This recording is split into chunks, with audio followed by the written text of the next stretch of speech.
Hello everyone, good morning. তো আজ শ্রাবণ মাসের শেষ সোমবার। শ্রাবণ মাসের একটা সোমবার আমার সেমনভাবে মানা হয়নি, তো ইচ্ছে ছিল শ্রাবণ মাসের শেষ সোমবারটা আমি উপোস করব। তো সেই মতো সকাল সকাল উঠে সমস্ত কাজকর্ম সেরে এখানে আমি ঠাকুরের জন্য ফুল, বেলপাতা, দুব্ব, তুলসী পাতা গুছিয়ে নিয়েছি। আর এদিকে ছোট্ট একটা মালা আমি ঠাকুরের জন্য করেছি। তারপর একটা বাটিতে কিছুটা সাবু ও মিষ্টির জল আমি ভিজিয়ে রেখেছি। তারপরে চলে গেছি রান্নাঘরে সকালের রান্নার জন্য। আজ রান্না করেছিলাম ভাত, মটরের ডাল, উচ্ছে দিয়ে আর পটলের তেল ঝাল। এই পটলের তেল ঝাল রেসিপিটা করার কারণ হচ্ছে তোমাদের এই ফুল রেসিপিটা আমি দেবো এর পরের ভিডিওতে। তো তারপর আমি স্নান ধান করে ঠাকুর ঘরে গিয়ে ফল কেটে নিয়েছি। তো তারপর গোবিন্দর পুজো দিয়ে, মায়ের পুজো দিয়ে তারপর আমি মহাদেবের পুজো দেবো।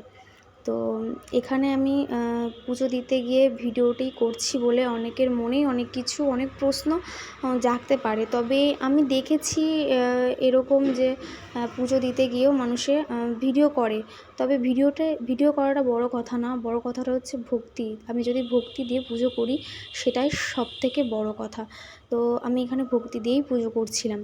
তো এখানে আমি মহাদেবের মাথায় জল ঢেলে তাকে মুছিয়ে তারপর তার গলায় মালা দিয়ে ভালো করে ফুল দিয়ে আমি আরতি করে পুজো করে নিচ্ছি।